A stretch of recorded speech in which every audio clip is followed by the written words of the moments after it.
Hello students, the story that we are going to discuss today is called My Childhood. It is about APJ Abdul Kalam, the former President of India. He is of course popularly known as the Missile Man of India. So this is an autobiography.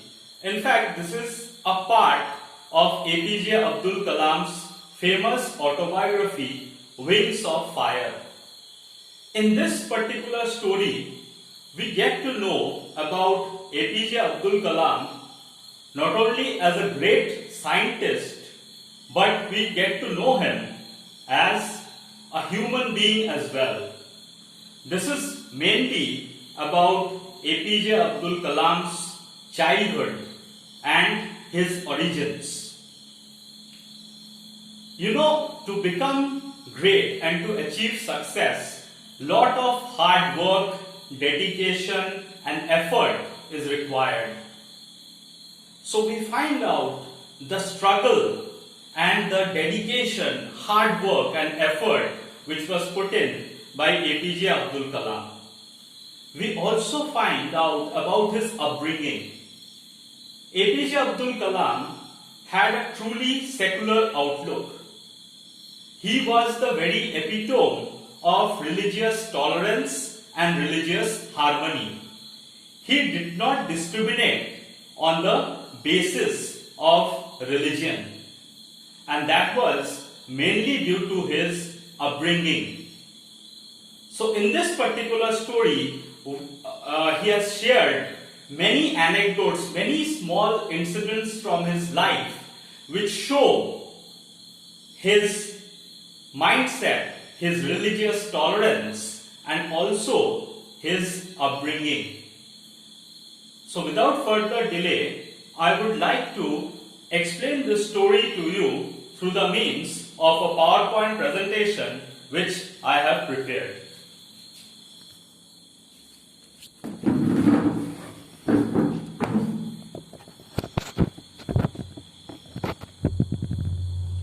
My Childhood, a part of great scientist APJ Abdul Kalam's autobiography, Wings of Fire. So you can see a picture of APJ Abdul Kalam when he was a small boy. This is a very famous quote. Dream is not the thing you see in sleep, but is that thing that doesn't let you sleep. Dr. Abdul Kalam. So, when we dream of achieving something, we work tirelessly towards achieving that goal. So, dream is not the thing you see in sleep, but is that thing that doesn't let you sleep. Autobiography, of course, I have told you that this is an autobiography. Autobiography is an account of a person's life written by that person. First person narrator is used. I is used to describe events and incidents in one's own life. So events and incidents in one's own life is described in an autobiography.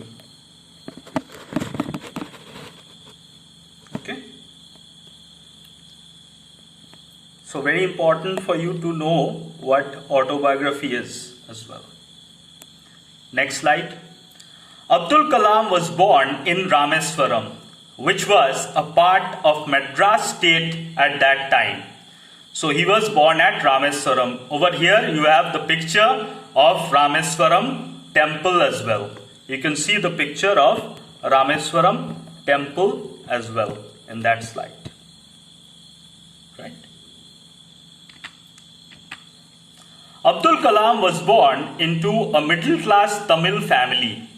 His father, Jainul Abdin, had innate wisdom. What is the meaning of innate wisdom? Inborn wisdom. Though his father was not highly educated, he gained wisdom through life experiences. His father Jainul Abdin had innate wisdom and a true generosity of spirit. He was a very generous man. His mother, Ashiamma, was a kind and charitable lady. She gave food to many poor and needy people. So, Abdul Kalam's mother was a kind and charitable lady. Where did Abdul Kalam live? Okay, he lived in his ancestral house, which was a pakka house made of limestone and brick on Mosque Street in Rameswaram. So here you can see the picture of his house in Rameswaram. Abdul Kalam's first job, you can see. Abdul Kalam got 1 anna. Anna was a currency. Abdul Kalam got 1 anna by selling tamarind seeds to a provision shop on Mosque Street. So Abdul Kalam got 1 anna by selling tamarind seeds. Here you can see the picture of tamarind seeds.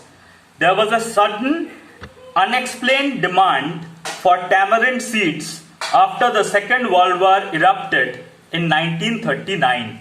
So here you have a picture of 1 anna coin as well.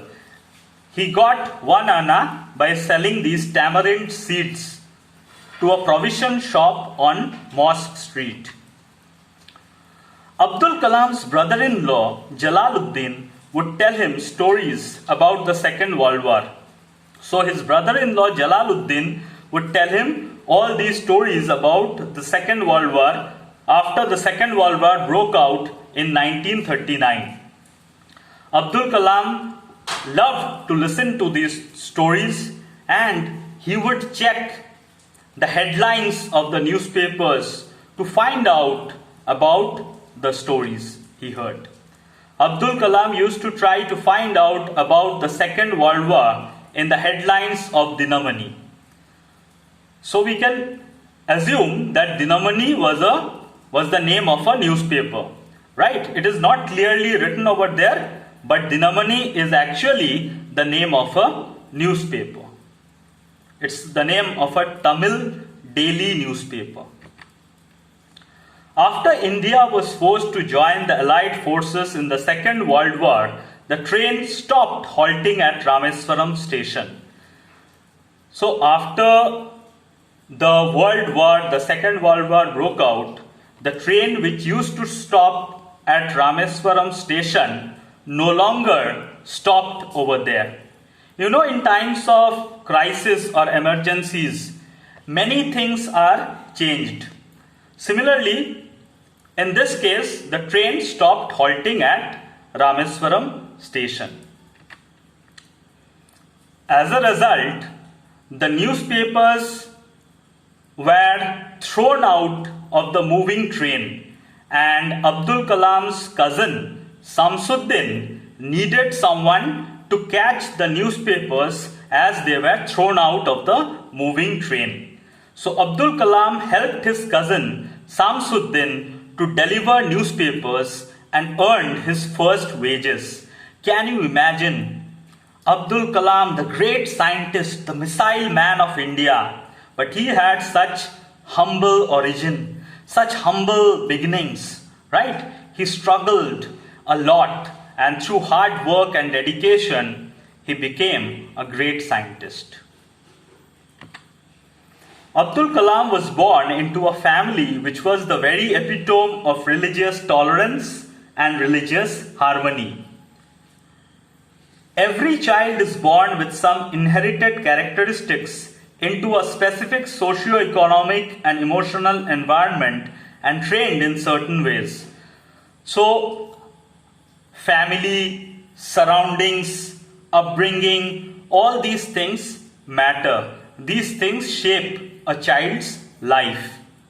So, he was born into a family which was the very epitome or the very symbol of religious tolerance and religious harmony. Abdul Kalam inherited, very important, he inherited honesty and self-discipline from his father. And Abdul Kalam inherited faith in goodness and deep kindness from his mother. Honesty, self-discipline from his father, faith in goodness, deep kindness from his mother. This is a picture of Abdul Kalam's father, and of course you also see the picture of Abdul Kalam with his mother. Abdul Kalam's close friends were Hindu Brahmins. Ramanatha Shastri, Aravindan, Shiva Prakasan. All of them were Hindu Brahmins. So this shows that Abdul Kalam did not discriminate on the basis of religion. His closest friends were Hindu Brahmins. His friends. Now, Ramanatha was the son of Pakshi Lakshmana Shastri, the high priest of Rameswaram temple. Ramanatha Shastri took on this role later. Aravindan, that is another friend, went into the business of arranging for transport for the visiting pilgrims. Shiva Prakasam became a catering contractor for the Southern Railways. Another example of the fact that Abdul Kalam's family was very, very tolerant. They respected all religions and they taught Abdul Kalam to respect all religions. During Sri Sita Rama Kalyanam ceremony, Abdul Kalam's family used to arrange boats with a special platform for carrying the idol of Lord Rama from the temple to the marriage site. The pond was called Rama Tirtha. Okay? So this shows that his family respected all religions. So though they were devout Muslims, they actively participated in Hindu religious festivals and they helped in arranging for these things in a Hindu festival. Abdul Kalam's mother and grandmother told him bedtime stories which involved events from the Ramayana as well as events from the Prophet's life. So, Abdul Kalam was told stories about Hinduism and about Islam. Once a new teacher who was unable to tolerate a Muslim boy and a Hindu Brahmin boy sitting together asked Abdul Kalam to sit in one of the last benches. So this new teacher could not tolerate that a Hindu and a Muslim boy were sitting together because society was full of prejudices. There was a lot of narrow-mindedness in society. Ramanatha Shastri, beside whom Abdul Kalam used to sit, started weeping. Later, the teacher was rebuked or scolded for making religious discriminations and poisoning the mind of students with communal hatred. So, of course, how would you feel if the teacher changes your seat? You are sitting beside your best friend and the teacher asks you to change your seat. You would of course be very upset. So Ramanatha Shastri started weeping when the teacher asked Abdul Kalam to sit in one of the last benches. Later on, we find that this teacher was scolded or reproached by none other than Lakshmana Shastri. Lakshmana Shastri asked the young teacher to apologize or quit the school. Thus, Lakshmana Shastri, who was the father of Ramanatha Shastri, sent a message of religious tolerance and religious harmony. So Lakshmana Shastri, who was a very important priest in the Rameswaram temple, he sent this message of religious tolerance and religious harmony. It was a rigid society full of distinctions on the basis of caste and religion. Hindu Brahmins were identified by the sacred thread which was worn by them, and Muslims by the skull caps. Abdul Kalam's science teacher Siva Subramania Iyer tried to break social barriers. So, Siva Subramania Iyer was Abdul Kalam's science teacher and he tried to break these social barriers. He invited Abdul, a Muslim boy, into his house and served food to him with his own hands. Though a Brahmin, he ate with Abdul Kalam, a Muslim. Siva Subramania Iyer changed his wife's attitude. She served food to Abdul Kalam next time he visited their house. So, through this noble gesture, Siva Subramania Iyer changed his wife's attitude. She no longer discriminated against Abdul Kalam because he was a Muslim. The Second World War was over. India was very close to freedom. Gandhiji declared, Indians will build their own India. In keeping with this vision, ambitious Abdul Kalam asked his father for permission to leave and study at the district headquarters in Ramanathapuram. So he asked his father if he could go to Ramanathapuram to pursue higher studies. Abdul Kalam's father gave permission. He said Abdul needed to go away to grow. He said, seagulls too fly across the sun without a nest.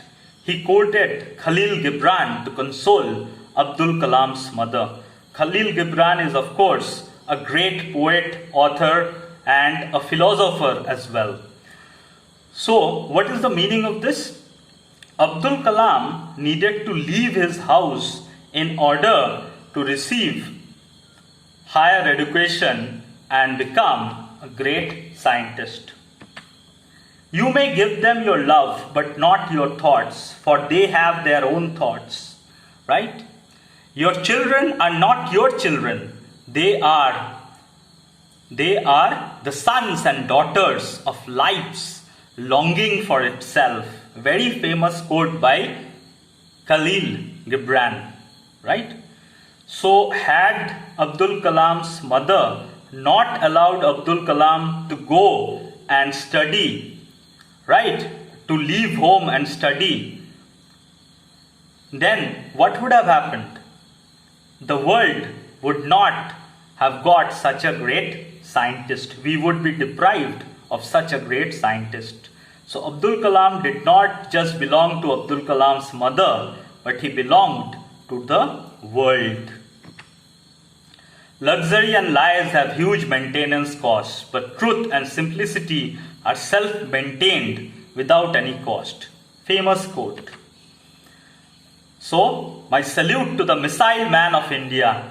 Students, you should always remember this. You cannot change your future, but you can change your habits, and surely your habits will change your future. Thank you very much. That's the end of the presentation.